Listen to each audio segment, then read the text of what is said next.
Olá pessoal, tudo bem com vocês? Então, gente, hoje eu vou falar sobre mitos e verdades sobre o flúor, né? Então, será que o flúor causa câncer, fratura óssea, hipotiroidismo? Será que interfere no QI das pessoas? Então, como diz o professor Jaime Cury, que é uma das sumidades com nome internacional, que é uma das pessoas que mais estudam sobre o flúor, que mais faz pesquisa sobre o flúor, ele fala, que de um encravado da pandemia as pessoas culpam o flúor, Então é sobre isso que eu vou falar hoje com vocês. Então, gente, o flúor no abastecimento público é a forma mais democrática e eficaz, barata e simples de proteger a nossa população contra cárie. Cárie é a doença mais prevalente na população. E a cárie, o que acontece? Faz com que as pessoas percam seus dentes e com isso traz outras consequências que interferem na função, na mastigação. Então tem os problemas bucais, mas também traz problemas no aspecto emocional. Então as pessoas começam a utilizar prótese e aí não se sentem confortáveis para falar, para sorrir. Então a cárie é a principal responsável pela perda dos dentes, Então o flúor ajuda a evitar com que as pessoas percam seus dentes por cárie. Então, assim, nem todo mundo tem acesso ao dentista, nem todo mundo tem acesso a informações. Então, por isso que eu falo que é a forma mais democrática de proteger a população contra cárie. Então, e aí disse, mas é seguro? É eficaz? É eficaz. As pesquisas já demonstraram.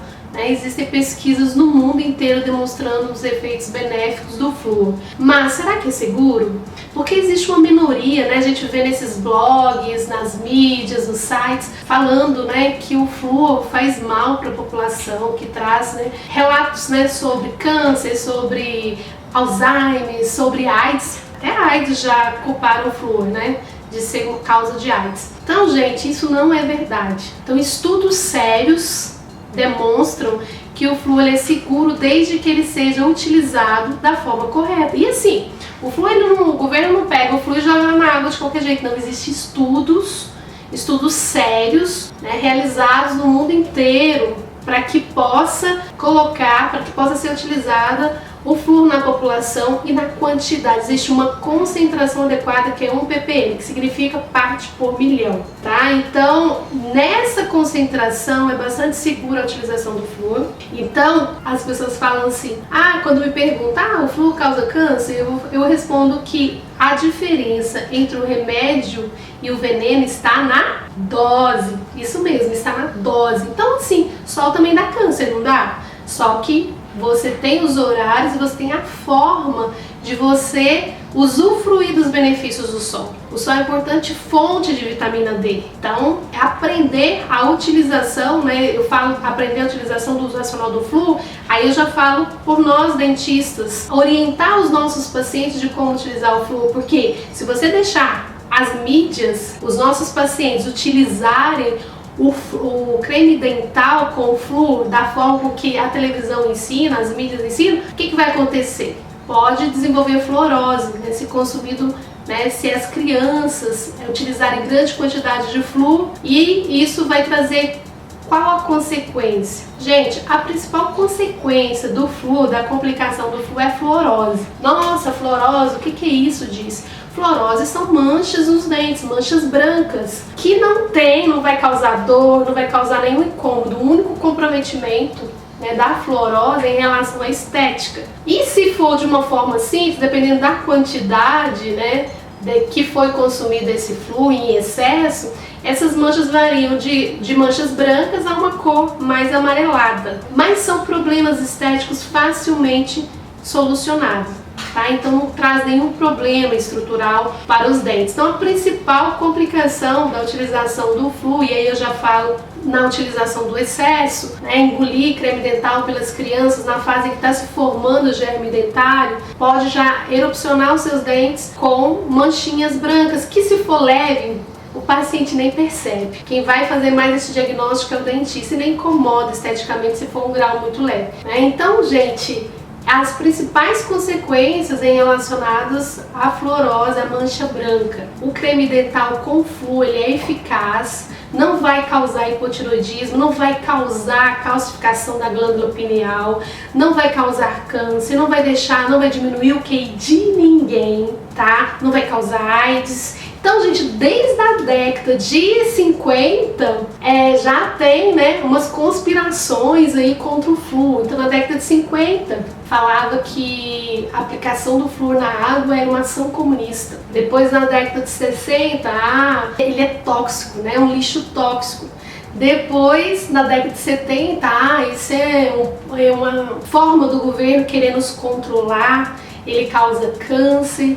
Depois, na década de 70, veio a questão de fraturas ósseas, Alzheimer, AIDS. E na década de 90 ele foi associado com câncer novamente e atualmente associado com QI. O que eu vou falar para vocês, que a questão que acontece é a seguinte, né? Esses blogs que passam essas informações, eles passam de uma forma atrativa de ler. E muita gente lê e acredita nessas informações. Porque ler artigo científico realmente é chato, muita gente não gosta de ler. E quando você lê um artigo científico, não é qualquer artigo, você também tem que saber interpretar como foi feito esse artigo. Qual foi a metodologia para que você possa ou não confiar nas conclusões desse artigo. Desde a década de 60, o flúor ele é muito pesquisado. Ele é seguro, considerado seguro pelos nossos órgãos governamentais, como a Anvisa, a FDA dos Estados Unidos, a ADA, que é a American Dental Association, e por todos os grandes estudiosos de saúde pública no mundo. Disse, mas tem país que não usa flúor, realmente, tem países que não há necessidade, porque tem um baixo índice de cárie, que não é o nosso caso, não é o caso do Brasil. E não é o caso de muitos outros países. Vocês sabiam que na Austrália, há pouco tempo, foi incorporado o flúor na água de abastecimento público? Por quê?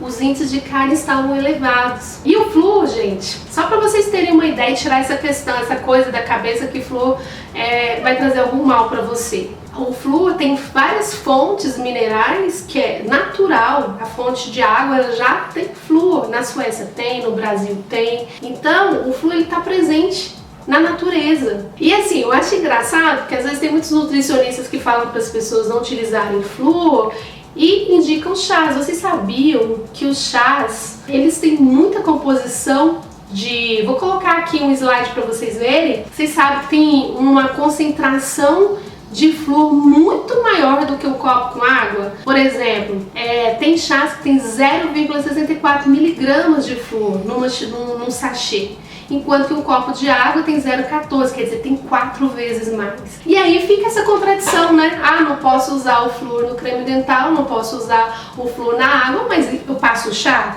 Então as pessoas não entendem às vezes e acabam passando informações erradas. Outra coisa é a interpretação de estudos, né? Tem estudos que fazem relação de causa e efeito baseado em estudos com associação. Estudos de associação não te dá uma conclusão de causa e efeito. Então essa questão que o flúor vai causar, as concentrações de flúor vai causar hipotiroidismo, seja na água, né, do abastecimento público, seja no creme dental, não é verdade, tá? Existem estudos demonstrando que as concentrações de flúor, que é as concentrações recomendadas no creme dental, na nossa água, ela não interfere nos níveis dos hormônios T3, T4, TSH, tá? E também então, gente, flúor, tem vários artigos, se vocês quiserem eu posso passar artigos sérios para vocês, artigos de revista, publicados em revistas confiáveis, tá? Com metodologia. Nós sabemos que existem viés de pesquisa, viés de aferição, fatores de confundimento. Então, às vezes, as pessoas fazem determinadas associações e conclusões que pela pesquisa não dá. E a outra coisa, talvez aqui eu tenho certeza que tem alguns dentistas que devem estar assistindo que já fizeram pesquisa, seja na faculdade ou seja no mestrado, no doutorado, vão ver como é difícil aprovar uma pesquisa no Comitê de Ética. O Comitê de Ética e Pesquisa do Brasil e dos Estados Unidos são muito rigorosos, então eles se preocupam muito com a questão de você não causar dano ao paciente, com as pessoas, com o grupo que você vai fazer a pesquisa. Então tem essa preocupação. Aí vocês pensam, vocês acham, o governo ou esses especialistas em saúde pública, qual o motivo que eles iam querer colocar flúor na água para causar algum dano pra gente? Qual o motivo, qual a razão que eles iam querer nos envenenar? Porque muita gente fala que o flúor vai envenenar, que é para controlar a massa, impede o nosso despertar, né? Deixa a gente raciocinar direito. Gente, pelo amor de Deus, né? Isso parece história em quadrinho, né? Agora eu pergunto também pro outro lado, qual o motivo que essas pessoas espalham essas informações? Talvez por falta de conhecimento, né, e acaba consumindo isso como verdade. Mas também talvez haja algum interesse, né, em vender aparelhos para remover flúor da água.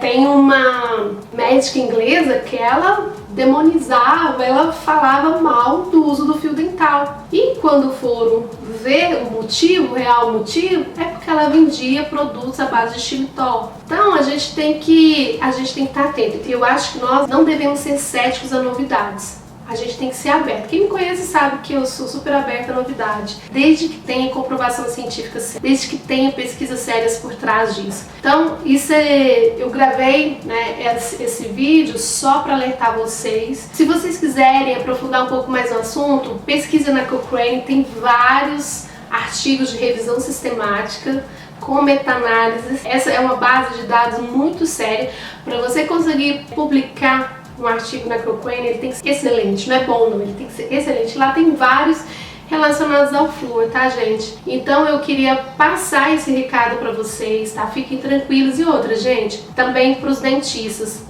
A gente, como eu falei, a gente tem que saber fazer a utilização racional do flúor. Será que todo mundo que senta na nossa cadeira precisa de flúor? Precisa de bochecho com flúor? Não. Mas será que aquele paciente que fez cirurgia bariátrica precisa? Ele diminui o fluxo salivar. O paciente bariátrico, ele tem maior risco de ter cárie e ter doença periodontal. Paciente que consome muito açúcar, muito refrigerante, muito carboidrato, será que ele tem alto risco?